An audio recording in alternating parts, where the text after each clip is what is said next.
Hi, I'm AJ, and I'm all you've got today.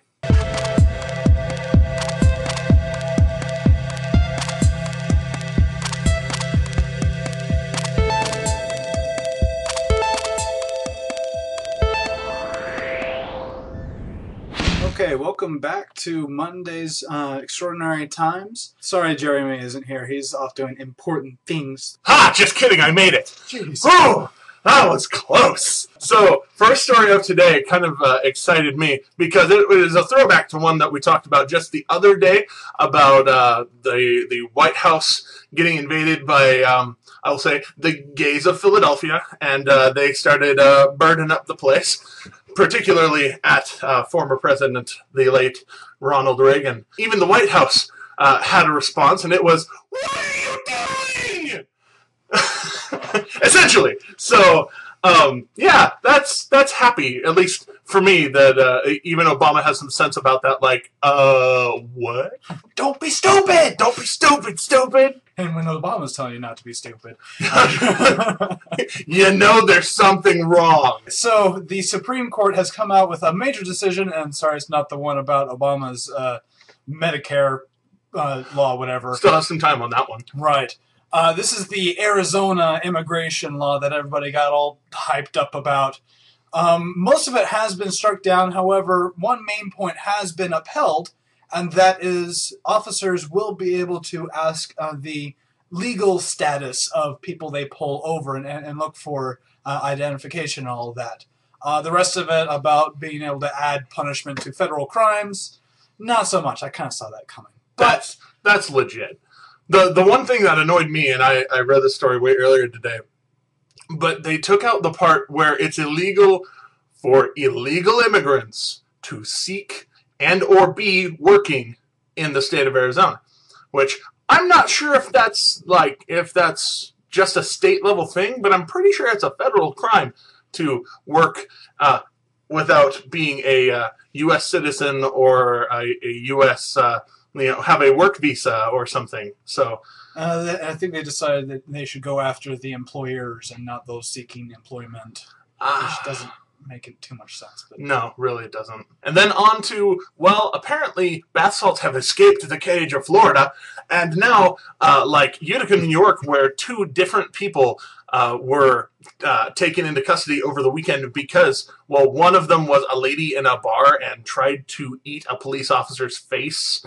And said she wanted to kill someone and eat their face, like out loud, because, you know, she did not respect her right to remain silent. And then they were called on a 20-year-old man who was threatening to kill his mom and family. So, you know, that's pretty crazy. And then, oh gosh, where was that? Glendale, California. There's another guy who attacked an elderly woman with a shovel because he believed she was an alien, and then he was handcuffed to a chair after being tased and shot with rubber bullets. He was shouting out. He was shouting out with Crazy Face. Go look at the picture. Crazy Face, God loves you. I talked to Jesus, and he loves you. Oh my gosh, it's getting crazy. And speaking of the crazy, Egypt has elected a new president. We actually almost were going to cover it last Friday, except nobody really knew last Friday because it was that close. Yeah, both sides were like, we won, and then they're like, no, you didn't, and then, well.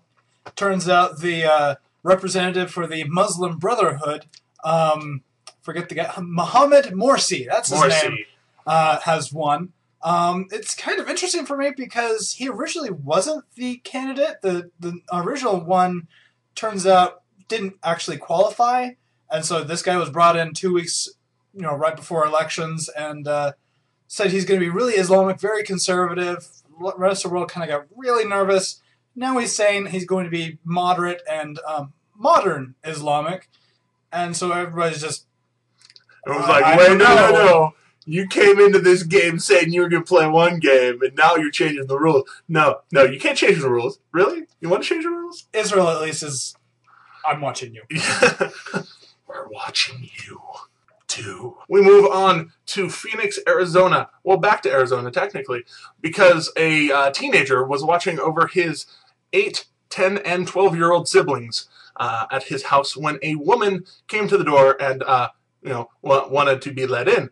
And the kid was like, I don't know you, lady. And so when he was like, I don't know you, lady, she ran off, and some 37-year-old man, who was unnamed, came banging on the door, and then was banging it so hard he was going to break it.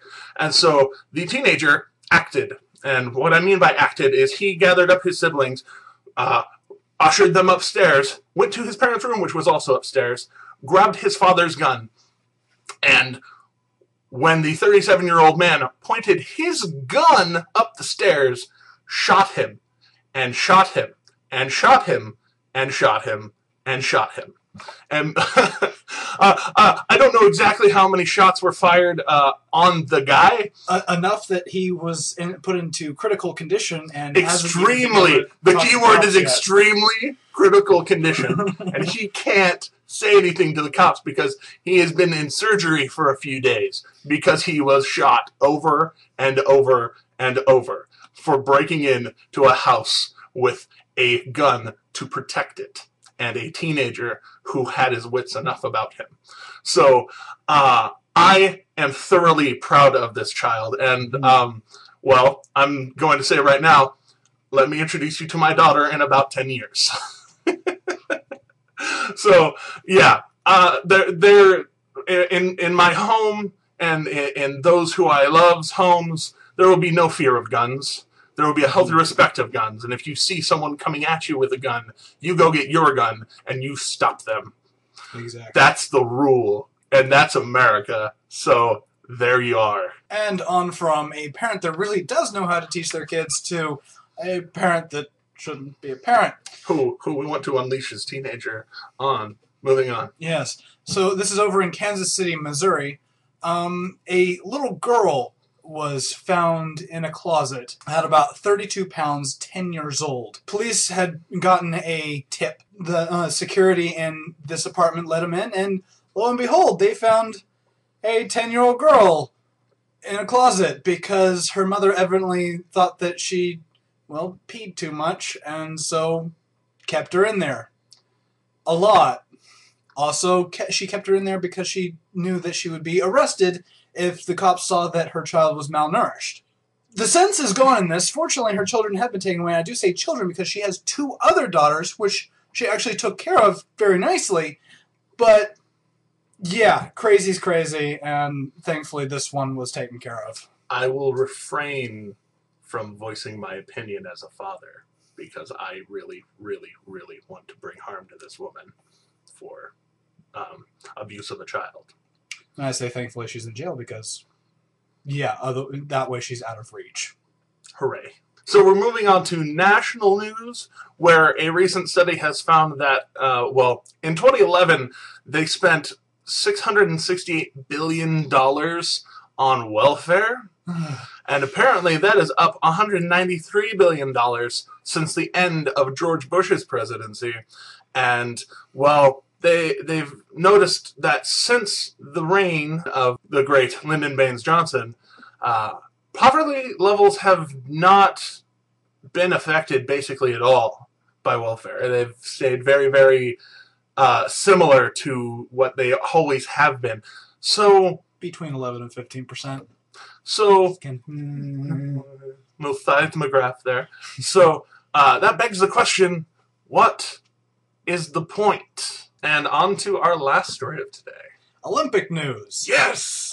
And a big step forward for a Middle Eastern country as well. Yes! Saudi Arabia has decided that it's going to let its women participate in the Olympics. Now they have had... Olympic women! Yes! Now they have had one woman participate before, though not officially Saudi Arabian sanctioned. The Olympic Committee invited her in. She said okay and participated. And she'll probably be the only one this year from Saudi Arabia in the Olympics as well, simply because, well, sports are illegal in that country for women.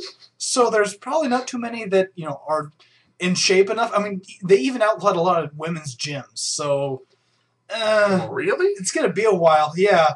And it's going to be a while before they can get some true female competitors in the Olympics. But Dalma Malhas will be participating in the equestrian events in the Olympics this year from Saudi Arabia. So, stepping forward. Cute, petite, horse racing woman from Saudi Arabia. Win. All right, so thank you so much for watching The Extraordinary Times. If you enjoyed the show, like it over here. If you really enjoyed it, favorite it over here. If you have not yet already, please subscribe to us somewhere up there. And, you know, pass us around, because we're fun and stuff. Maybe. Possibly. We'll get better, I swear. Until next time, I'm Jeremy. I'm AJ. And these are Extraordinary Times. Be aware.